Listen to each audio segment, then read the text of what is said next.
डॉक्टरों की हड़ताल को आज चलते हुए 4 दिन हो गए। जीटीबी हॉस्पिटल और इवेस हॉस्पिटल ने हड़ताल जारी रखी है। डॉक्टरों का कहना था कि उनकी 2021 की काउंसलिंग में लगातार देरी हो रही है, वह जल्द से जल्द शुरू की जाए।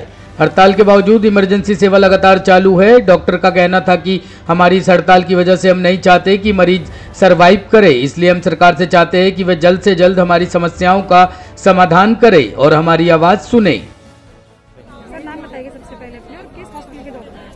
हम इबास के डॉक्टर्स हैं और हमने भी अपनी नेशन वाइड स्ट्राइक जो हो रही है उसके तहत हमने भी अपनी ओपीडी सर्विसेज को बंद कर दिया है क्योंकि आप भी अब जानते हैं कि ओमिक्रॉन वेरिएंट आ चुका है। देश भर में केस नए आ रहे हैं, पूरी दुनिया में केसेस उसके बढ़ रहे हैं बहुत तेज़ी से। पहली और दूसरी वेव में भी हमें पता है कि डॉक्टर्स कम थे, जबकि पूरे डॉक्टर्स हर अस्पताल में सबकी सीटें भरी हुई थी, फिर भी ऐसा लग रहा था कि मरीज ज़्यादा हैं और डॉक्टर कम हैं। अब तो डॉक्टर हैं ही कम, 40% डॉक्टर कम है पूरे देश के अस्पतालों में।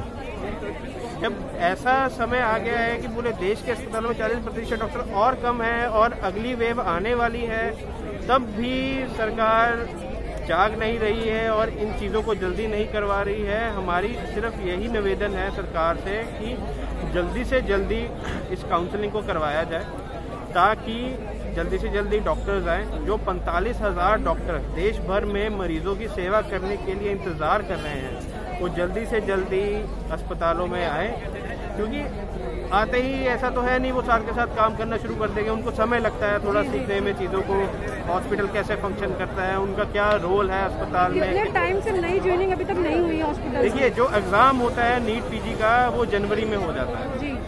वो जनवरी से कोरोना की वजह से सितंबर में हो गया, ठीक है। सितंबर से अब काउंसलिंग अभी डिले होती जा रही है। नॉर्मली जो डॉक्टर्स होते हैं वो अप्रैल मई में आ जाते हैं, तो अभी आने वाले 1-2 महीने में भी पता नहीं हमें आएंगे कि नहीं आएंगे। तो ऐसा भी हो सकता है कि जो डॉक्टर्स ऑलरेडी है वो भी छोड़कर चले जाए, तो फिर मरीजों को देखेगा कौन। अथॉरिटी से अगर आपने बात की होगी तो उनका क्या रवैया रहा है, क्या आश्वासन दिया उन्होंने अभी तक आपको? देखिए, आश्वासन तो हमें बहुत मिलते रहे हैं, तारीख पे तारीख डलती रही है, मगर वो सिर्फ तारीखें डलती रही हैं।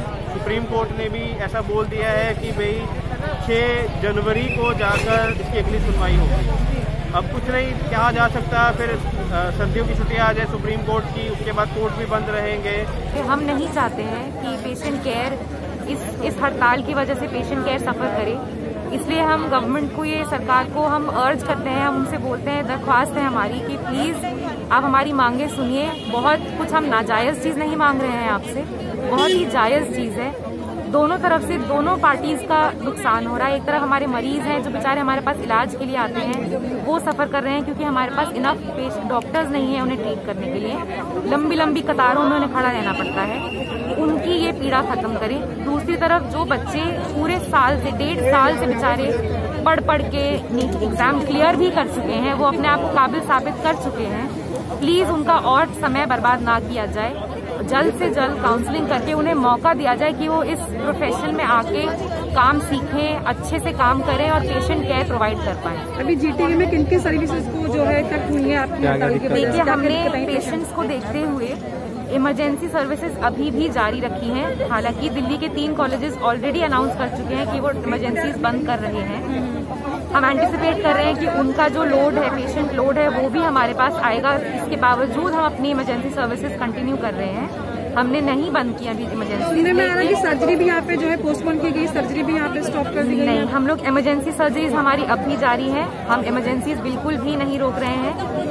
हमारे रात भर में सिजेरियंस भी हुए हैं, जो सर्जरी में ऑपरेशन होते हैं वो भी लगे हैं। हर डिपार्टमेंट अपनी कैपेसिटी के हिसाब से पूरी तरह काम कर रहा है। हमने सिर्फ और सिर्फ रूटीन ओटीज बंद किए हैं, जो नॉन इमरजेंसी होते हैं वो बंद किए हैं। ओपीडी भी बंद है, ओपीडीज और नॉन इमरजेंसी, नॉन एसेंशियल चीजें बंद हैं। इमरजेंसीज और इमरजेंसी ओटीज हमारे अब भी काम कर रहे हैं फुल कैपेसिटी पे, उनमें हमने कोई कमती नहीं करी है। लेकिन अगर गवर्नमेंट ने जल्द ही कोई स्टेप्स नहीं उठाए, कोई कदम नहीं उठाए इस सिचुएशन को बेटर करने के लिए, या हमारी मांगे नहीं सुनी, तो हम मजबूर हो जाएंगे कि हम इमरजेंसीज भी बंद करें। मैम, नाम बताइए सबसे पहले। नाम इम्पोर्टेंट नहीं है, आरडी रिप्रेजेंटेटिव हूँ यूसीएमएस एंड जीटीबी हॉस्पिटल से। आज डे 4 है हमारी स्ट्राइक का। इमरजेंसी सर्विसेज आज भी चल रही हैं, ठीक है। हमारी बस एक ही दरख्वास्त है कि जो नीट पीजी काउंसलिंग 2021 डिले हो चुकी है, जिसका एग्ज़ाम सितंबर में हुआ था और उसकी काउंसलिंग होनी थी, वो अभी तक नहीं हुई है। ठीक है, बस हमें उसी की वो है कि वो जल्दी से जल्दी करवा दो, क्योंकि यहाँ पे डॉक्टरों का पूरा 33% डॉक्टर्स जो हैं उनका बैच मिसिंग है। ठीक है, तो हम बस यही चाहते हैं कि मरीज इसकी वजह से सफ़र कर रहे हैं, उनको जो मिलनी चाहिए ट्रीटमेंट वो नहीं मिल पा रही है।